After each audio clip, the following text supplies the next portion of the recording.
किसी की सलाह से रास्ते तो जरूर मिलते हैं, पर मंजिल तो खुद की ही मेहनत से मिलते हैं। साथियों, तो आप सभी का स्वागत है हमारे इस YouTube चैनल विज्ञान विचार पर। और आज हम स्टार्ट करेंगे क्लास 10 का चैप्टर नंबर 2, अम्ल, क्षारक एवं लवण। तो साथियों देखियो, आपको इस चैनल पर जो भी अनुभव होगा वो क्लास जैसा ही अनुभव होगा। तो सभी से एक रिक्वेस्ट है कि इस चैनल को शेयर एवं लाइक जरूर कीजिए, ताकि बहुत से विद्यार्थी इसका लाभ उठा सके। तो हम आज स्टार्ट करेंगे हमारा एक नए अध्याय से।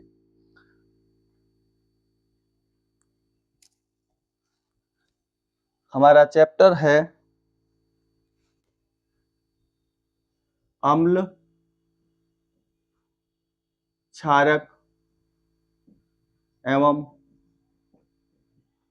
लवण।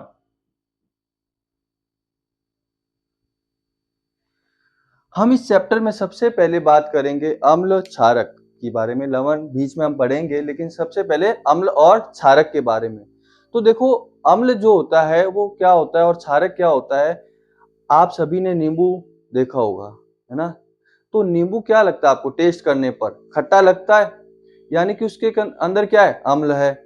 आपने संतरे को भी लिया होगा, तो उसको भी कैसा लगता है ना, खट्टा लगता है। यानी कि ये जो हमारे खट्टे फल होते हैं उनमें होता है सिट्रिक अम्ल।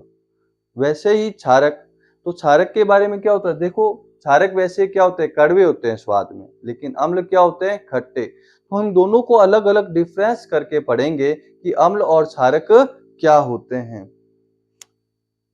हम इस चैप्टर का आगाज यहीं से कर रहे हैं, अम्ल और क्षारक से। अम्ल और क्षारक।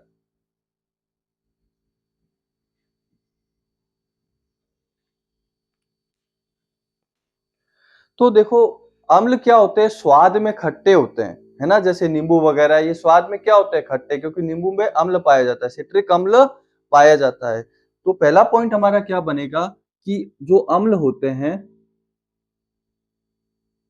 अम्ल स्वाद में खट्टे होते हैं।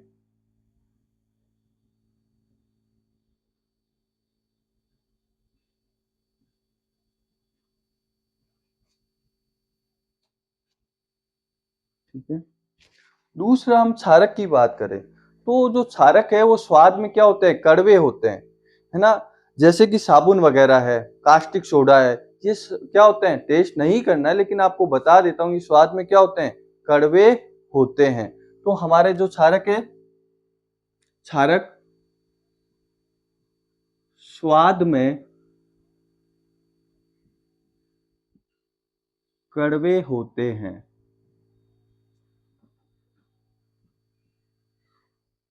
ठीक है। अब दूसरा पॉइंट आता है कि जो अम्ल होते हैं वो क्या करते हैं? हमारा जो नीला लिटमस पत्र होता है उसको क्या करते हैं? लाल कर देता है। जैसे मान लो आपके पास कोई भी एक विलयन है, ठीक है ना। अगर आपको पता नहीं है कि वो क्षार है या अम्ल है, तो लिटमस पत्र मिलते हैं। उस लिटमस पत्र, जैसे ब्लू लिटमस पत्र और लाल लिटमस पत्र, जैसे ही मान लो आपने डाला, आपको पता नहीं है कि अम्ल है कि क्षार, आपने उस विलयन में डाला, और अगर आपने मान लो नीला डाला है और अगर वो लाल हो जाए, तो इसका मतलब वो क्या है? अम्ल है। ठीक है। तो इसका मतलब अम्ल क्या करता है हमारा? अम्ल नीले लिटमस पत्र को लाल कर देता है।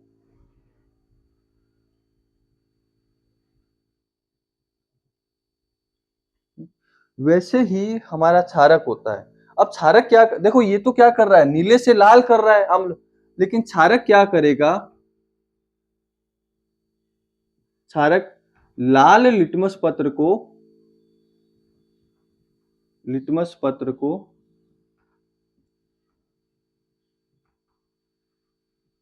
नीला कर देता है।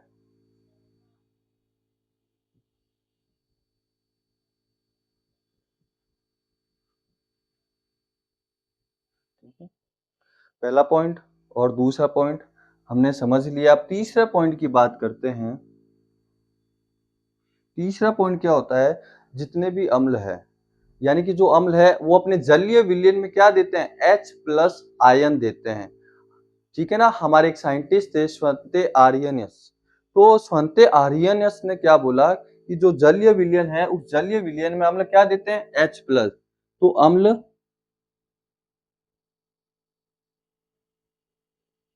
जलीय विलयन में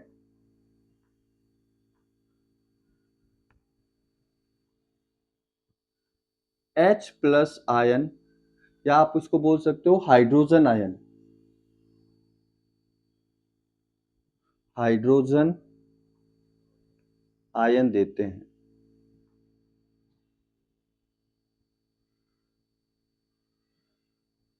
हाइड्रोजन आयन देते हैं। हाइड्रोजन आयन को आप ब्रैकेट में लिख लो H प्लस।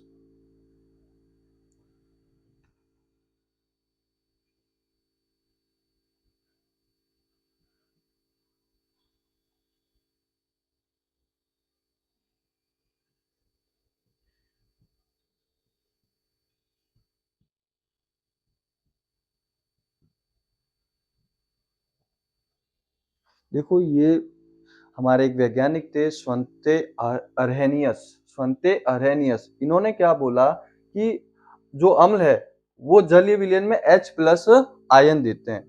वैसे ही हमारे जो क्षार है वो जलीय विलयन में क्या देते हैं, हाइड्रोक्साइड आयन। ठीक है, पॉइंट लिखेंगे हम,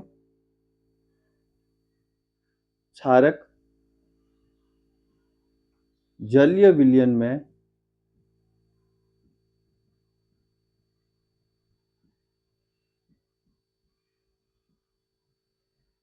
हाइड्रोक्साइड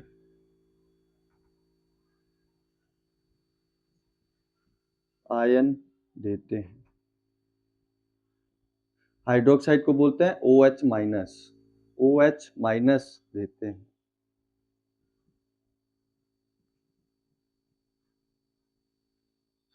देखो पेपर में अगर पूछे कि स्वंते अरहेनियस के अनुसार अम्ल और क्षार क्या होते हैं, अगर आपसे पूछा जाए तो आप क्या लिखोगे अम्ल की परिभाषा, कि अम्ल जलीय विलयन में अगर H प्लस आयन देते हैं तो वो क्या कहलाते हैं आपके, सॉरी, जैसे मान लो आपसे पूछे इसके बारे में, पेपर में बहुत बार पूछा जाता है कि स्वंते अरहेनियस के अनुसार अम्ल की परिभाषा क्या है, तो आप क्या लिख सकते हो इसका आंसर, इसका आंसर ये होगा कि अम्ल जलीय विलयन में H प्लस आयन या हाइड्रोजन आयन देते हैं।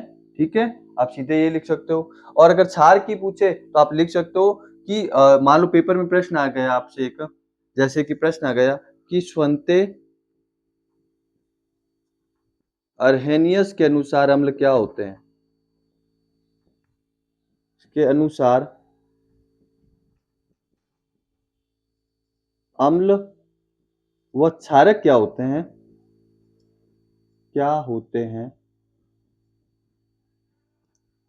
तो देखो इन दोनों का आंसर क्या होगा, किसके अनुसार, स्वंते अरहेनियस के अनुसार। तो इसका आंसर अम्ल का क्यों, तो क्या हो जाएगा कि जो जलीय विलयन में हाइड्रोजन आयन प्रदान करते हैं वो क्या होते हैं आपके अम्ल, और क्षारक जो कि जलीय विलयन में हाइड्रोक्साइड आयन प्रदान करते हैं उन्हें क्या बोलते हैं, क्षारक बोलते हैं।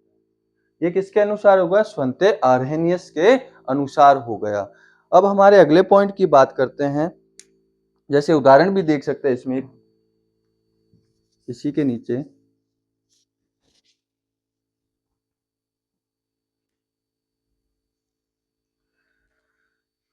जैसे कि उदाहरण में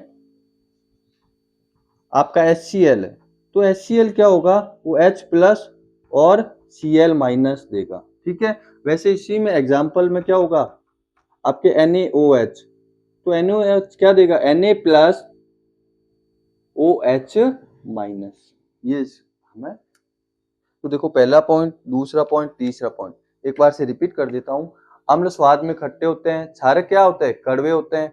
अम्ल जलीय विलयन में क्या देते हैं, H प्लस आयन, जैसे HCl है, तो जैसे ही जल में डालोगे तो क्या होगा, वो टूट जाएगा H प्लस और Cl माइनस में। फिर क्षारक की बात करते हैं, तो क्षारक स्वाद में क्या होते हैं, कड़वे होते हैं, और ये जलीय विलयन में क्या देते हैं, OH माइनस देते हैं। ठीक है, जैसे कि NaOH, तो Na प्लस OH माइनस। अब जो अम्ल है वो नीले लिटमस को क्या कर देता है, लाल, और जो क्षारक है वो लाल को क्या कर देता है, नीला कर देता है। 1 मिनट के लिए मैं स्क्रीन से हट रहा हूँ, आप चाहो तो इसका स्क्रीनशॉट ले सकते हो।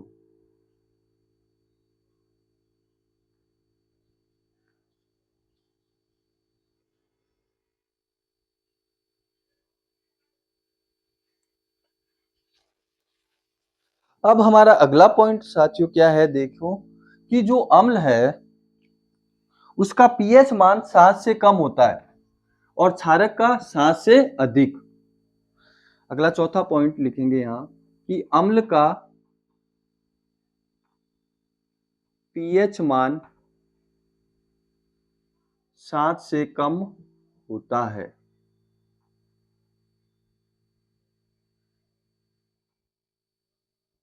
ठीक है, और जो क्षार का है, क्षारक का पीएच मान 7 से अधिक होता है। ये आपको रखना है याद।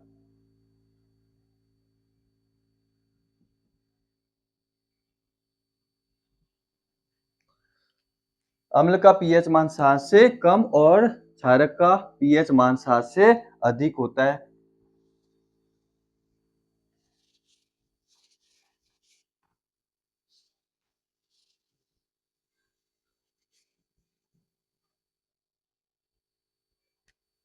अब इसके अम्ल के हम उदाहरण देखते हैं। जैसे क्या होता है, एक तो HCl ये भी अम्ल है, H2SO4 ये भी अम्ल है, ठीक है, HNO3 ये भी अम्ल है, और एक अपना CH3COOH ये भी क्या है, अम्ल ही है। फिर क्षार के उदाहरण भी हम देखते हैं, जैसे NaOH, KOH है ना, और CaOH का होल्टवाइज, ये सारे क्या है, क्षारक के उदाहरण हैं।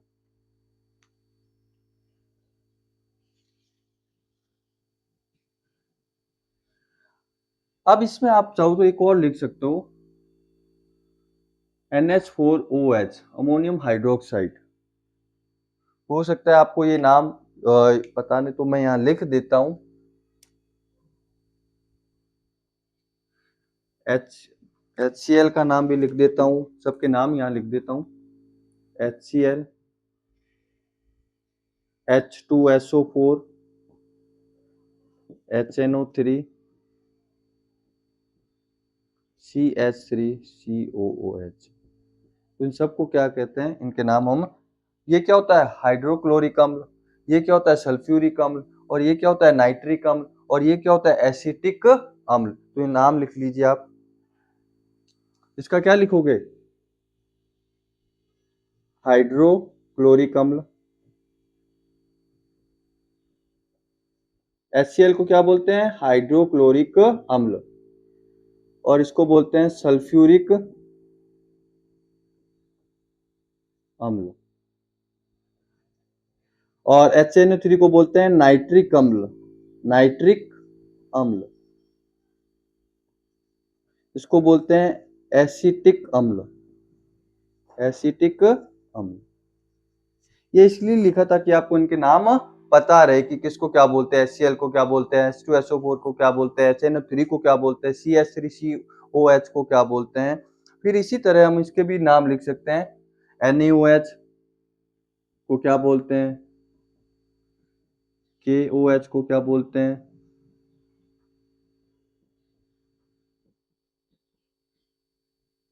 NH4OH को क्या बोलते हैं।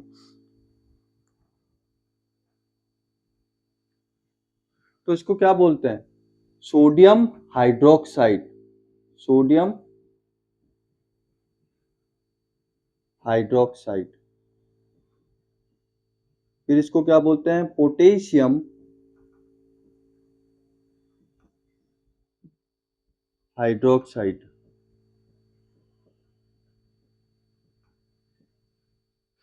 और ये जो है हमने तो पहले ही चैप्टर में पढ़ा है ना, पहले चैप्टर में इसको पढ़ा है, इसको बोलते हैं calcium hydroxide, calcium hydroxide.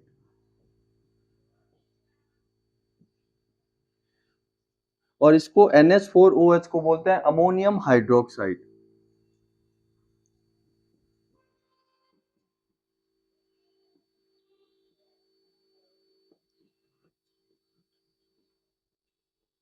Ammonium hydroxide.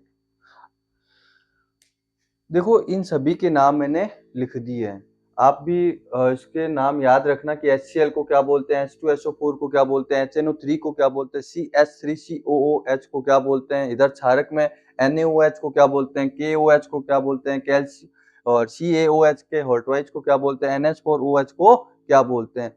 फिर से आप स्क्रीनशॉट इसका लीजिए।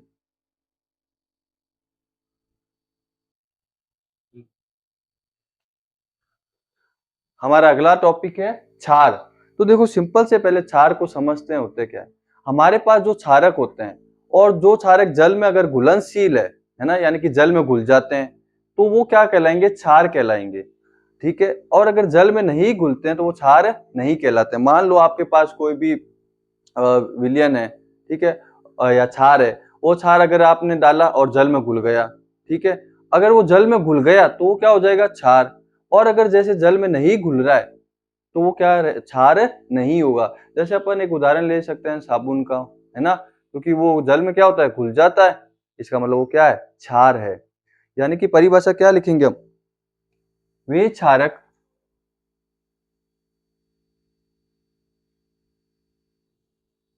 जो जल में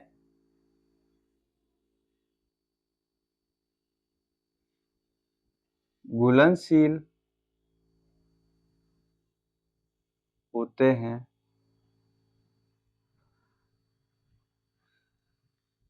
क्षार कहलाते हैं।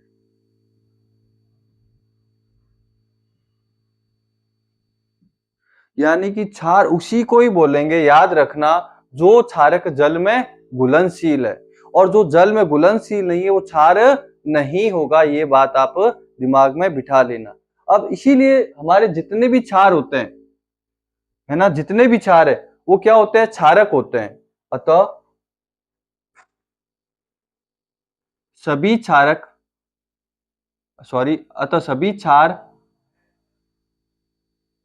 क्षारक होते हैं। इस लाइन का मतलब क्या हुआ कि हमारे पास जितने भी आपके क्षार होंगे वो क्या होंगे, क्षारक होंगे, क्योंकि वो जल में घुलनशील है। परंतु परंतु सभी क्षारक क्षार नहीं होते।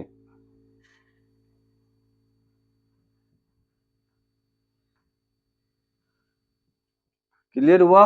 देखो फिर से एक बार रिपीट कर देता हूं। यानी कि जो जल में घुल जाएगा क्षारक तो वो क्या हो जाएगा, क्षार। ठीक है, इसीलिए जितने भी क्षार होते हैं ना वो क्षारक होते हैं। परंतु कुछ एक क्षार मान लो जल में नहीं घुले तो वो क्षार नहीं होते, है ना। इसीलिए हम सभी क्षारक को क्षार नहीं कह सकते, लेकिन सभी क्षार को क्षारक कह सकते हैं। अब हमारा एक अगला टॉपिक है कि अम्ल के बारे में थोड़ा सा आगे डिस्कस करते हैं कि अम्ल दो प्रकार से होता है। यानी कि मान लो एक तो होता है प्रबल अम्ल, एक होता है दुर्बल अम्ल। तो प्रबल क्या होता है, जो पूरा जल में घुलकर क्या प्रदान कर दे, आपको पूर्णतः वियोजित हो जाए। ऐसे समझिए जल में पूर्णतः वियोजित हो जाए और आपको H+ आयन प्रदान कर दे, उसे तो हम क्या बोलेंगे, प्रबल अम्ल। और अगर कोई भी अम्ल जल में पूर्णतः वियोजित नहीं होता है तो उसको हम बोलते हैं दुर्बल अम्ल।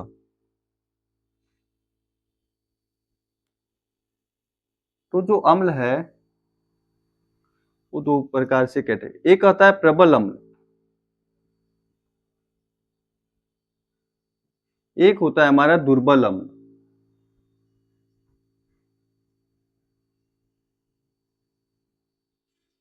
सिंपल सा समझो, ये जल में पूर्णतः क्या हो जाएंगे, वियोजित हो जाएंगे और H+ आयन आपको या बहुत मात्रा में H+ आयन प्रदान करेंगे। ठीक है, लेकिन ये जो दुर्बल अम्ल है ये जल में पूर्णतः वियोजित नहीं होते हैं। तो इसके नीचे हम लिख लेंगे इसकी की डेफिनेशन, वे अम्ल जो जल में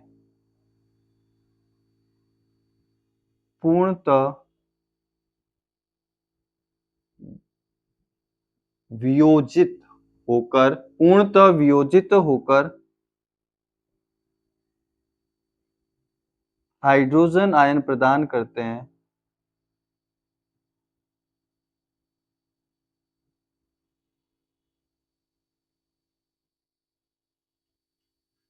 प्रबल अम्ल कहलाते हैं।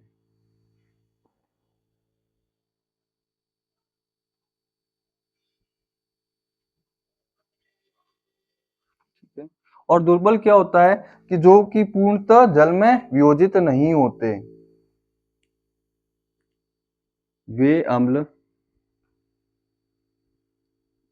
जो जल में पूर्णतः वियोजित नहीं होते हैं,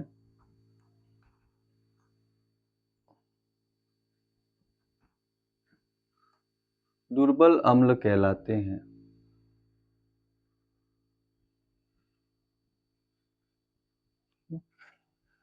देखो, जो जल में क्या हो गए, पूर्णतः वियोजित हो गए, तो वो तो क्या हो गए, प्रबल। और जो नहीं हो रहे हैं वो क्या है, दुर्बल। अब देखते हैं कि प्रबल अम्ल के उदाहरण और दुर्बल अम्ल के उदाहरण क्या क्या है। अभी हमने पीछे लिखे थे ना, उसी में से देखते हैं। जैसे कि प्रबल अम्ल के उदाहरण एक तो अपना लिख सकते हैं HCl, ये भी प्रबल, H2SO4, ठीक है, और HNO3। इसका उदाहरण क्या हो जाएगा, CH3COOH, एसिटिक अम्ल। एक और लिख सकते हो इसमें,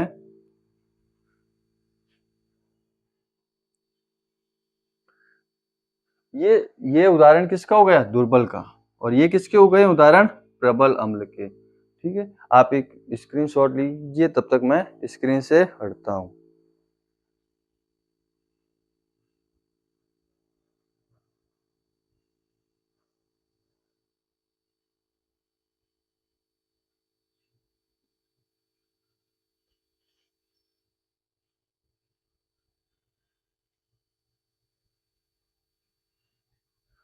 अब देखो दुर्बल, हाँ, दुर्बल अम्ल का आप एक और उदाहरण लिख सकते हो, हाइड्रोजन साइनाइड, HCN। ठीक है, अब वैसे जैसे हमारे पास अम्ल की दो कैटेगरी थी, प्रबल अम्ल और दुर्बल अम्ल, वैसे ही क्षारक की भी दो कैटेगरी है। देखो, क्षारक में भी क्या होता है, प्रबल क्षारक क्या होते हैं, जो जल में पूर्णतः वियोजित होकर आपको क्या दे, OH माइनस हाइड्रोक्साइड आयन प्रदान करे। और जो जल में पूर्णतः वियोजित नहीं होते हैं वो क्या होते हैं, दुर्बल क्षारक होते हैं। इसी को हम यहाँ नोट डाउन कर लेते हैं।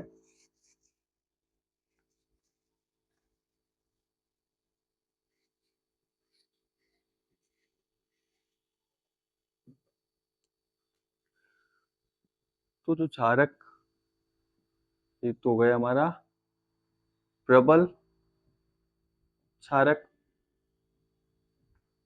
एक हो गया दुर्बल क्षारक।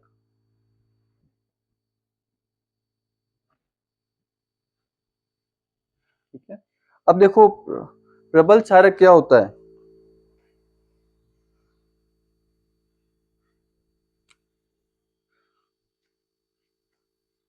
वे क्षारक जो जल में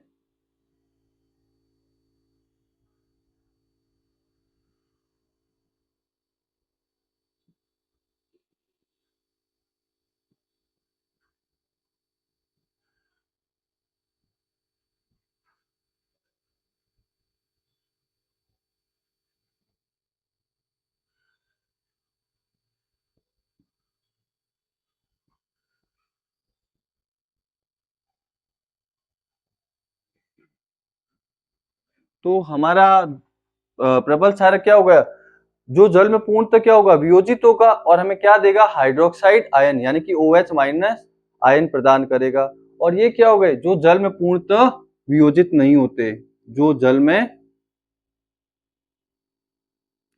पूर्णतः वियोजित नहीं होते हैं।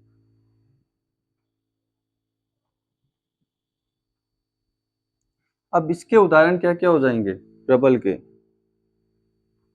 और इसके उदाहरण, दोनों के उदाहरण हम देखेंगे, पीछे लिख चुके हैं, लेकिन हमें देखना है कि प्रबल कौन सा है और दुर्बल कौन सा है, यही हमें देखना है। तो देखो, इसके एक उदाहरण है NaOH और सोडियम हाइड्रोक्साइड और पोटेशियम हाइड्रोक्साइड। ये क्या है? प्रबल क्षारक। और दुर्बल क्षारक का उदाहरण क्या लिख सकते हैं? Calcium hydroxide. कैल्शियम हाइड्रोक्साइड ये क्या है? हमारा दुर्बल क्षारक का उदाहरण है। एक और अपने पास NH4OH को भी लिख सकते हो, NH4OH। ये भी किसका है?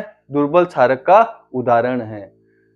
यहां तक आप इसको स्क्रीनशॉट लीजिए।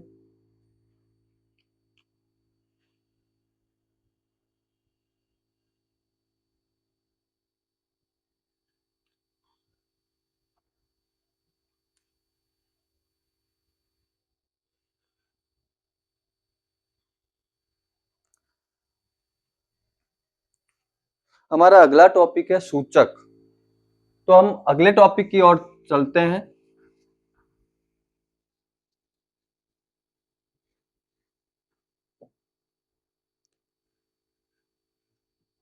सूचक, इसको समझते हैं सूचक को। जैसे कि देखो, केमिस्ट्री की लैब में आप कोई भी अम्ल या क्षार, किसी अम्ल को टेस्ट करके या उसको टच करके चेक नहीं करना चाहिए, है ना? क्या होता है, हमारे लिए वो हानिकारक होता है। इसीलिए कुछ सूचक का उपयोग किया जाता है। ये सूचक एक तरीके से इंग्लिश में बोलते हैं इंडिकेटर। जैसे ही मान लो कुछ सूचक को डालेंगे किसी विलयन में, तो कलर चेंज हो जाएगा या अलग सी कोई गंध आ जाएगी, यानी कि एक तरीके से वो परिवर्तन हो जाएंगे। तो हमें पता चल जाता है कि ये अम्ल है या क्षार है। एक तरीके से ये यूज करते हैं, अम्ल या क्षारक का पता लगाने के लिए हम सूचक का उपयोग करते हैं, ठीक है ना? यानी कि सूचक वे पदार्थ होते हैं जो किसी विलयन में अम्ल और क्षारक की उपस्थिति को दर्शाता है। मान लो सपोज करो मेरे पास ये दो बीकर पड़े हैं, ठीक है ना? वैसे मेरे पास अभी है नहीं, लेकिन आप इमेजिन करिए दो बीकर है, दोनों में कोई ना कोई विलयन है। अब आपको पता नहीं है कि ये अम्ल है या क्षारक है, तो हम किसका उपयोग करेंगे? सूचक का उपयोग करेंगे। उस सूचक को डालेंगे तो हमें कोई भी कलर आएगा तो हमें इससे पता चल जाएगा कि ये अम्ल है या ये क्षार है। तो क्षार, आपके जो सूचक है वो एक तरीके से अम्लीय विलयन या क्षारीय विलयन को दर्शाता है कि ये अम्लीय होगा या क्षारीय होगा, इससे हम पता कर सकते हैं। तो सूचक, सूचक किसी विलयन में, किसी विलयन में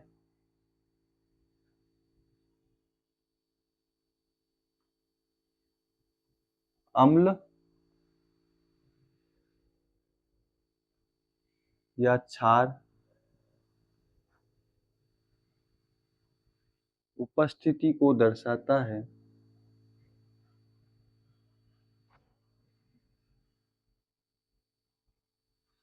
लिख लेते हैं।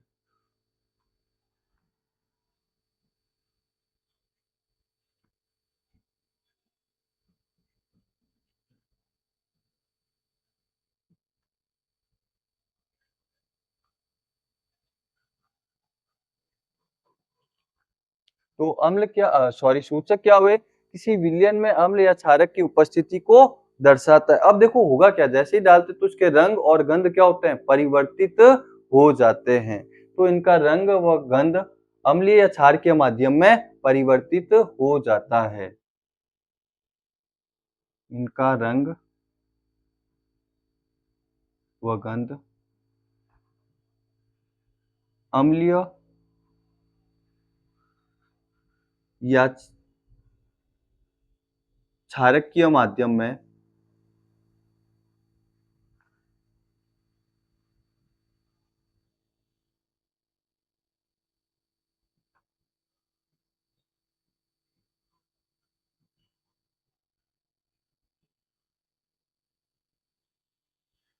तो इनका जो रंग और गंध होगा ना, वो अम्लीय या क्षारीय माध्यम में क्या हो जाएगा? परिवर्तित हो जाएगा। अब ये सूचक भी तीन प्रकार से होते हैं। सूचक कितने प्रकार से होते हैं? तीन प्रकार से।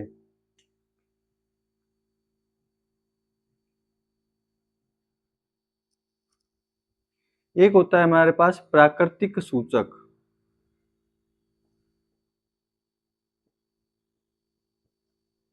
ठीक है। दूसरा होता है हमारे पास संश्लेषित या कृत्रिम सूचक।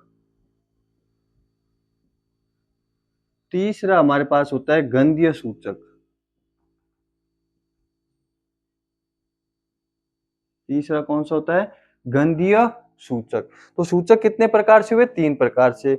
तो प्राकृतिक, संश्लेषित और कृत्रिम। या फिर हमारे पास तीसरा प्रकार है गंधीय सूचक। तो देखो प्राकृतिक सूचक क्या होते हैं? जो प्रकृति से मिलते हैं, पेड़ पौधों से प्राप्त होते हैं, उन्हें क्या बोलते हैं? प्राकृतिक सूचक। जैसे आपके लिटमस है, हल्दी है ना? और ये सारे क्या है? या लाल पत्ता गोभी है, ये सारे क्या है? आपके प्राकृतिक सूचक है। और जो परीक्षा की दृष्टि से जो इम्पोर्टेंट है वो हमारा कौन सा है? संश्लेषित सूचक। कौन सा? ये इस पे जरूर पूछा जाता है कि संश्लेषित सूचक के कोई 2 नाम लिखिए, है ना? ऐसा प्रश्न पूछा जाता है। तो संश्लेषित या कृत्रिम क्या होता है? जिनको रसायन के द्वारा बनाया जाता है या जो मानव निर्मित होते हैं, उन्हें हम क्या बोलते हैं? संश्लेषित सूचक या कृत्रिम सूचक बोलते हैं। और गंधीय सूचक क्या होते हैं? जिनकी गंध अम्लीय या क्षारीय माध्यम में क्या होती है? परिवर्तित हो जाती है, उन्हें हम क्या बोलते हैं? गंधीय सूचक। इसके उदाहरण में जैसे प्याज का रस है ना? वेनिला है या आपका लौंग का तेल है। तो पहले हम एक एक को लिखते हैं। सबसे पहले हम लिखते हैं प्राकृतिक सूचक के बारे में।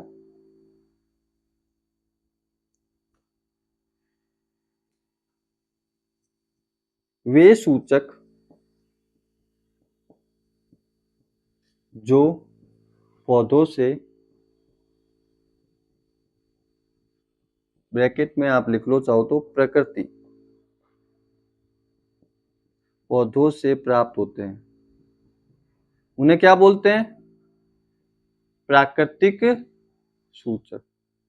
जैसे उदाहरण में आप लिख सकते हो, हमारे पास आता है लिटमस और हल्दी। इसकी ठीक है ना? और ये क्या अभी समझा? वे सूचक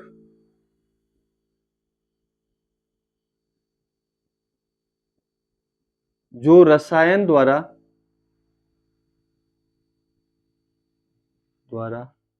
निर्मित निर्मित होते हैं, या अपन लिख सकते हैं मानव निर्मित। मानव निर्मित, मानव निर्मित। ठीक है ना? अब इसके उदाहरण कौन कौन से हो जाएंगे? आपके फिनोल्फ्थेलिन और मेथिल ऑरेंज। इंपॉर्टेंट प्रश्न है जो बोर्ड में पूछा जाता है, फिनोल्फ्थेलिन और मेथिल ऑरेंज।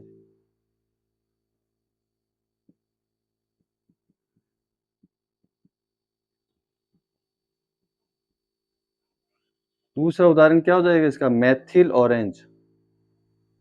Methyl orange. यहां से पूछे कोई चांस नहीं है, लेकिन यहां से ये प्रश्न जरूर आता है कि 2 संश्लेषित सूचकों के नाम लिखिए। तो कौन कौन से हैं? फिनोल्फ्थेलिन और मेथिल ऑरेंज। अब गंधीय सूचक की बात करते हैं।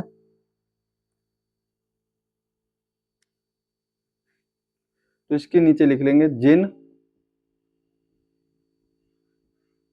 सूचकों की जिन सूचकों की गंध अम्लीय या क्षारकीय माध्यम में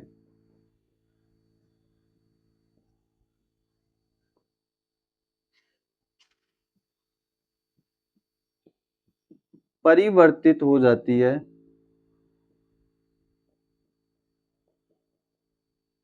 उसे हम क्या बोलते हैं? गंधीय सूचक। उदाहरण में हम क्या लिखेंगे? जैसे पहला उदाहरण है हमारे पास इसका प्याज का रस। दूसरा लिख लेंगे वेनिला। और तीसरा उदाहरण वेनिला, आइसक्रीम वाला आता है ना फ्लेवर। तीसरा आता है हमारा लौंग का तेल। लौंग का तेल। तो ये 3 प्रकार से सूचक हमने अभी पढ़े हैं। प्राकृतिक सूचक, कृत्रिम या संश्लेषित सूचक, या हमारा गंधीय सूचक। ठीक है, तो आप जो याद रखने वाला वो ज्यादा इंपॉर्टेंट आपका ये है संश्लेषित सूचक। आप इसका 1 मिनट स्क्रीनशॉट लीजिए, फिर हम आगे चलते हैं हमारे नेक्स्ट टॉपिक की तरफ।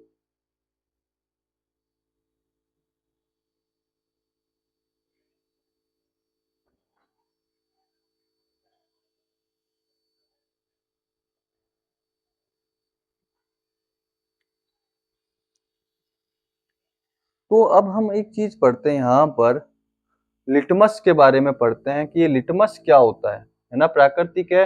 ये देखो लिटमस जो होता है वो बैंगनी रंग का एक रंजक होता है, तो आपके बैंगनी रंग का, और ये थैलोफाइटा समूह है ना, उसका लीचेन नामक पौधे से प्राप्त किया जाता है।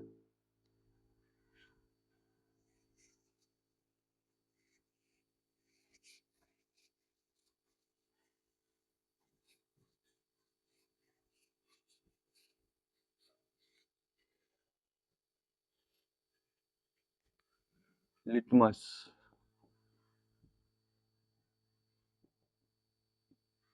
तो लिटमस क्या होता है?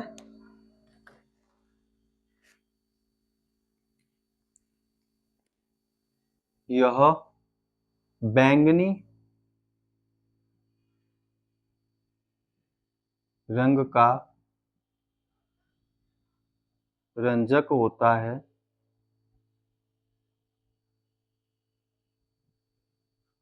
जो थैलोफाइटा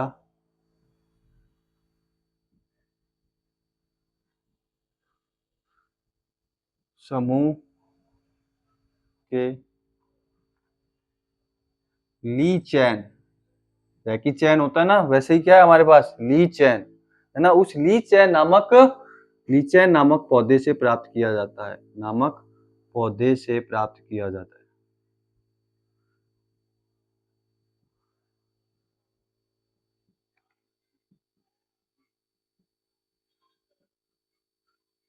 देखो सबसे बहुत बार पूछा कि लिटमस किससे प्राप्त किया जाता है, तो लिटमस किससे प्राप्त करते हैं? थैलोफाइटा। कौन सा समूह है? थैलोफाइटा समूह के पौधा कौन सा है? लीचेन नामक। अब पेपर में कैसे भी पूछ सकता है कि लिटमस थैलोफाइटा समूह के किस पौधे से प्राप्त किया जाता है, तो आंसर क्या होगा हमारा? लीचेन। ठीक है, तो आपको अगर डेफिनेशन पूरे तो आप पूरी लिख सकते हो कि यह बैंगनी रंग का रंजक होता है, या सिंपल सा एक प्रश्न पूछ ले कि लिटमस कौन से रंग का रंजक होता है, तो कौन से रंग का होता है? बैंगनी रंग का रंजक होता है। तो सिंपल सी 3 बातें, एक तो रंजक कैसा होता है, ये कलर कैसा होता है इसका? बैंगनी। ठीक है, कौन से पौधे के समूह है? थैलोफाइटा पौधा। थैलोफाइटा पौधा, उसके भी कौन सा? लीचै नामक, सॉरी थैलोफाइटा समूह के लीचै नामक पौधे से इसको प्राप्त किया जाता है। तो आज के लिए इतना ही, धन्यवाद। अगला जो है हम टॉपिक लेके आएंगे अगले लेक्चर में, तो इस चैनल को लाइक शेयर एंड सब्सक्राइब जरूर कीजिए।